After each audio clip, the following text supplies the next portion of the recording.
তো আমি সেই 4 ভাইকে আমি স্বাগত জানাচ্ছি নজরুল ইনস্টিটিউটের পক্ষ থেকে। Heartiest welcome to my brothers.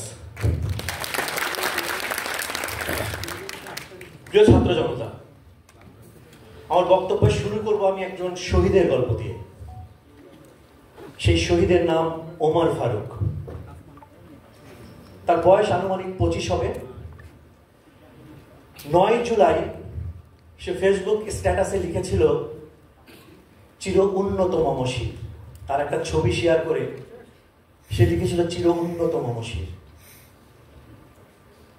প্রথমত আমি যখন সেই শহীদের গল্পটা আমি জানলাম, আমি ওর ফেসবুকে আমি স্ক্রল করে দেখার চেষ্টা করেছিলাম তার মনস্তত্ত্ব আসলে কি।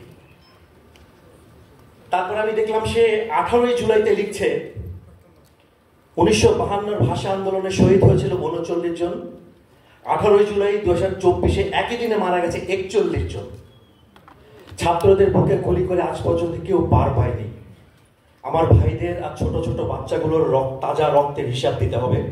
আমরা মাঠে আছি, ঘরে বসে না থেকে ইতিহাসের সাক্ষী হন। তিনি তার কথা রেখেছিলেন।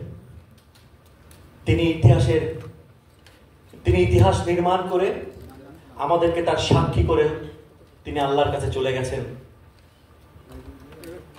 19 জুলাই। 7 জুলাই যিনি লিখছেন চির উন্নত মমশির, সেই যোদ্ধা 19 তারিখে শহীদ হয়ে গেলেন।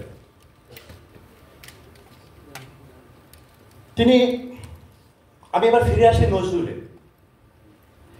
জালিম স্বৈরশাসকের বিরুদ্ধে মজলুমদের লড়াই যারা করে তারা সবাই, এবং লড়াই করে যারা আত্মাহুতি দেয় তারা সবাই শহীদ।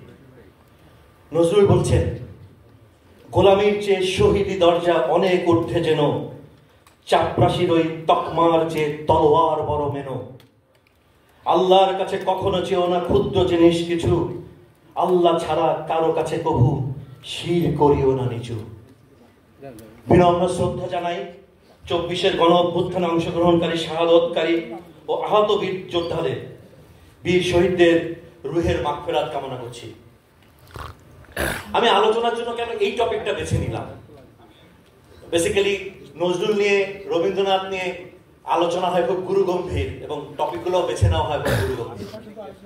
আমি কেন নজরুলকে আসলে এইরকম একটা টপিকে 24 গণ অভ্যুত্থানে আমাদের নজরুল, তার মানে কি নজরুল আমাদের কি আগে ছিল না, যার ফলে আমাকে আলাদা করে আমাদের নজরুল বলতে হচ্ছে? সত্যি তাই। গত 16 বছরে নজরুল আমাদের ছিল না।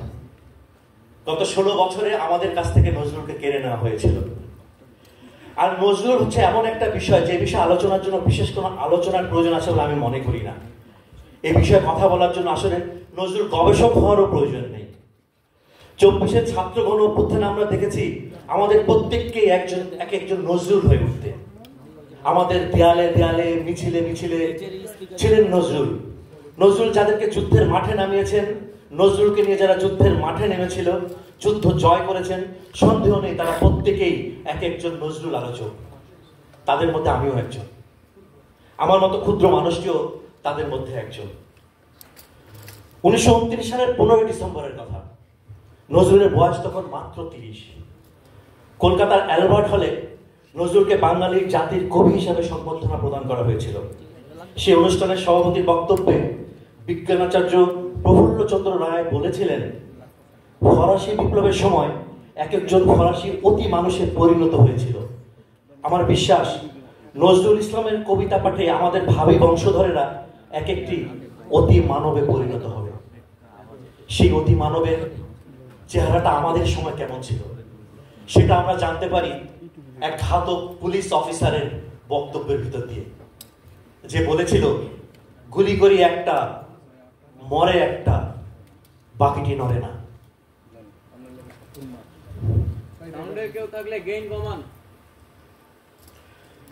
সেই একই সংবর্ধনা অনুষ্ঠানে নেতাজি সুভাষচন্দ্র বসু বলেছিলেন নজরুল একটা জ্যান্ত মানুষ।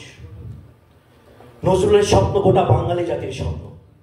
আমরা যখন যুদ্ধে যাব সেখানে নজরুলের যুদ্ধের গান গাওয়া হবে। আমরা যখন কারাগারে যাব তখনও তার গান গাওয়া হবে।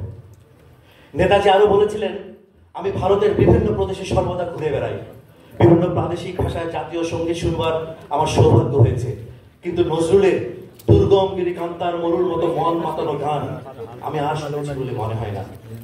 নজরুল যে কতটা জ্যান্ত মানুষ তা এবার আমরা টের পেয়েছি। ব্রিটিশ বিরোধী সংগ্রাম থেকে শুরু করে ৭১, আমাদের ৯০-এর গণ আন্দোলন, ২৪-এর ফ্যাসিবাদ বিরোধী আন্দোলন,